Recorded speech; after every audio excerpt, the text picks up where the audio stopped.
America's White Table by Margot Tice Raven. It was just a little white table, but it brought tears of pride to my Uncle John's eyes the Veterans Day. He came for dinner and stood by it, set for one person, even though nobody was going to be eating at it. It was just a little white table, but earlier that day, Mama had told Gretchen, Samantha, and me the little table we were setting for Veterans Day was just like the ones that had stood across America in the dining halls of Army, Navy, Marine Corps, and Air Force since the Vietnam War ended. The tables honor the men and women who serve in America's armed forces, especially those missing in action, our MIRAs, and those held prisoner of war, our POWs. It was just a little white table, but it felt as big as America when we helped Mama put each item on it, and she told us why it was so important. We use a small table, girls, she explained first, to show one soldier's lonely battle against many. We cover it with a white cloth to honor a soldier's pure heart when he answers his country's call to duty. We place a lemon slice and grains of salt on the plate to show the captives, soldiers' bitter faith and the tears of families waiting for loved ones to return, she continued. We push an empty chair to the table. The missing soldiers who are not here.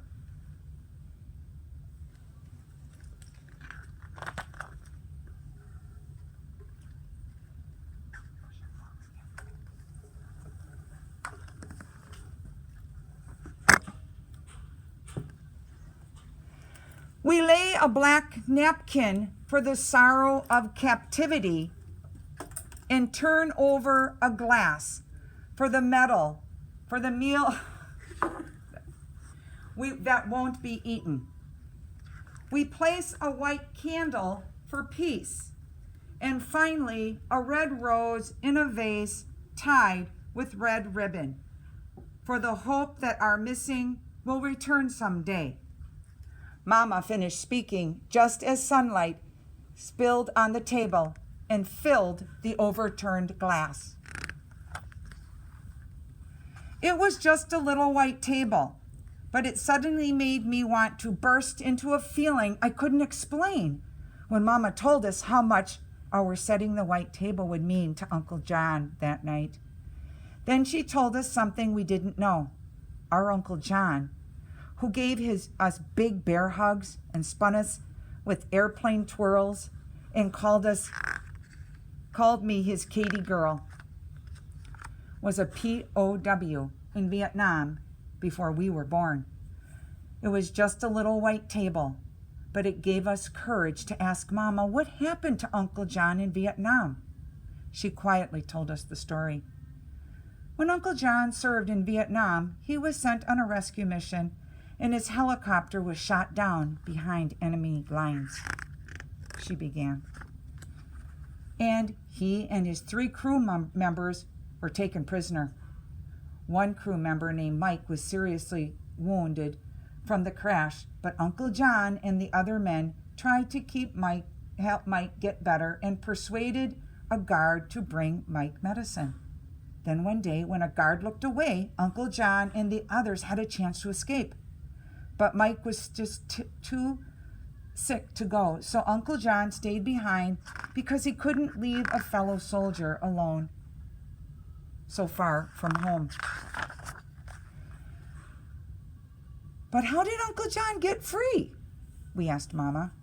Sometime later, Uncle John had a chance to escape, and somehow he was able to take Mike with him, carrying him on his back, collecting enough rainwater in big leaves to keep them alive until Uncle John found an American infantry unit to help them. But even though Uncle John did everything he could to bring Mike home alive, Mike's wounds were just too serious, and he died before the rescue helicopter landed. I know that Mike was only 20 years old, and he dreamed of playing football, but he loved America enough to give his life for his country when duty called. And I know how much Uncle John loves America too, but he learned when helping Mike that a soldier risks his life for a fellow soldier, because the best of our country lives in every man and every woman who would lay down their lives for you too. It was just a little white table, but I needed words of gratitude like Mama's Thanksgiving meal. So before Uncle John arrived for dinner, Gretchen and Samantha and I decided to put 3 gifts of our own on the table to honor our veterans. Gretchen colored a picture of objects on the table. Samantha wrote words, "My country, 'tis of thee," as a tribute in a song. But I didn't know what a 10-year-old girl could ever put on a table that was as important as each veteran's gift of freedom to me. It was just a little white table, but I looked at it all dinner long. And in the quiet inside of me, I could almost hear the silent soldiers of the empty chair saying, "Remember us, please. We are real people like your Uncle John and Mike. We left families and friends, homes and dreams of our own to protect your birthright of liberty from disappearing as easily as the sunlight from a glass."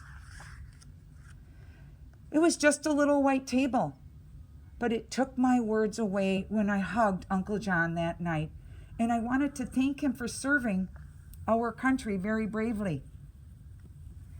Just as I had hugged him even harder and I told him I loved him, Uncle John hugged me back even harder when I hugged him.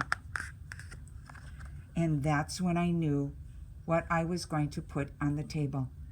My promise